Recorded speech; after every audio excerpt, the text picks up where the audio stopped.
AP BJP అభ్యర్థుల ఖరారుపై కసరత్తు తుది దశకు చేరుకుంది. ఏపీకి వచ్చిన కేంద్ర మంత్రి గజేంద్ర సింగ్ షెకావత్ నేతృత్వంలోని బృందం అభ్యర్థుల ఎంపికపై చర్చిస్తోంది.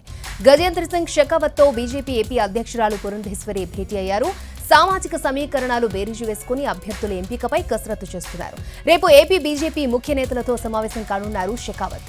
అరకు, రాజమండ్రి, నర్సాపురం, రాజంపేట, తిరుపతి, హిందూపురం పార్లమెంటు స్థానాల్లో బీజేపీ పోటీ చేసే అవకాశం కనిపిస్తోంది.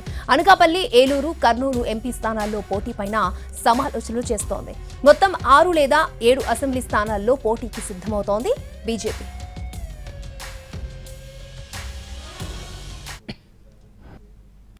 మేము మాకున్నటువంటి ప్రాబబుల్ క్యాండిడేట్స్ వారికి చెప్పున్నాము. ఇవాళ మా దగ్గర నుండి సూచనలన్నీ తీసుకున్నారు. రేపు అవతల పార్టీ అంటే ఇప్పుడు అలయన్స్లో ఉన్నటువంటి టీడీపీ, జనసేన తోటి రేపు వారు మళ్ళీ మీటింగ్ ఉంది. వారు కూర్చొని డిస్కస్ చేసిన తర్వాత ఆ తర్వాత ఎన్ని సీట్లు ఎక్కడ అసలు అవన్నీ కూడా రేపు మాకు తెలియజేస్తారు. అంటే ఇప్పటిదాకా అంటే ఏవైతే ఆశావాహులకు ఇప్పటిదాకా ఏదైతే నెంబర్ ఆఫ్ సీట్స్ అసెంబ్లీ ఎన్ని, ఎంపీ ఎన్ని అనేది ఒక క్లారిటీ అనేది ఏదైనా అంటే మేము అడుగుతాం కదండి. బట్ అల్టిమేట్లీ క్లారిటీ ఎప్పుడు వస్తుంది? అవతల వారితోటి కూర్చుని డిస్కస్ చేసిన తర్వాత ఆ తర్వాత తెలియదు.